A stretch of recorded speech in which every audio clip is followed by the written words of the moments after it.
आदेश अलक निरंजन। मी ज्योतिष अलंकार बाळगोसावी चिंदरकर पुनश्च आपल्या भेटीला आलेलो आहे।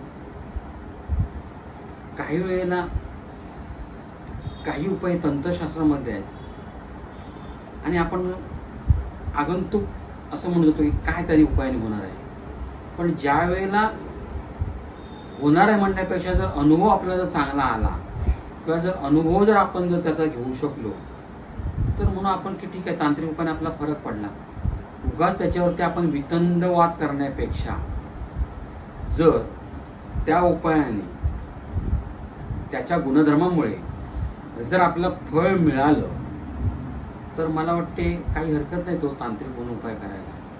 तर असाच मी तुम्हाला तांत्रिक उपाय मी तुम्हाला एक थोडासा सांगतो।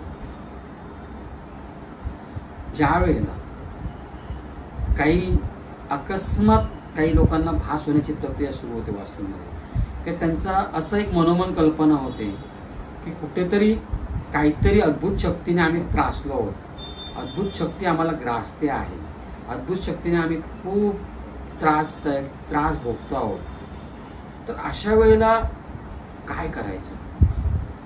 तर अशा वेळेला आपल्याकडे एक खिळे मिळतात, त्याला वाशाचे खिळे म्हणतात किंवा चौकुले खिळे असं म्हटलं जाते, लोखंडाचे। त्याचं कारणही असंच आहे की ते लोखंड एका वेगळ्या प्रक्रियेने बनवले असते आणि त्या खिळ्यांमध्ये प्रचंड मोठं सामर्थ्य असते आणि ते जे सामर्थ्य असते ते फार महत्त्वाचं असते। आणि ते जर खिळे जर शक्य असेल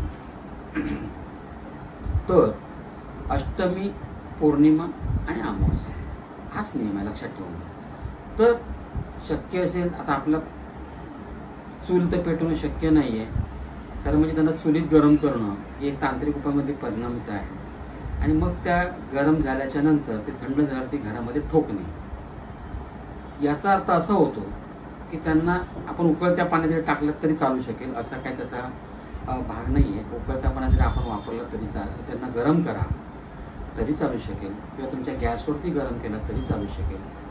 आणि ते गॅसवर गरम करून झाल्याच्या नंतर तुमच्या फक्त आपल्या 3च खिळे महत्त्वाचे आहेत आणि ते खिळे अष्टमी म्हणा किंवा पौर्णिमा किंवा अमावास्या म्हणा घरातल्या भिंतीवरती आपण ठोका।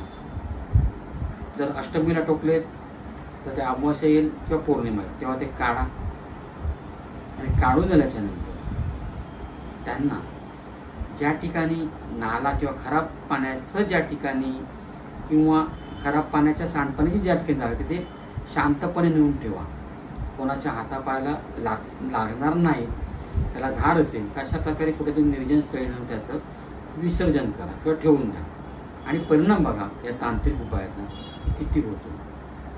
पुनरागमनायचं शुभम भवतु। श्री गुरुदेव।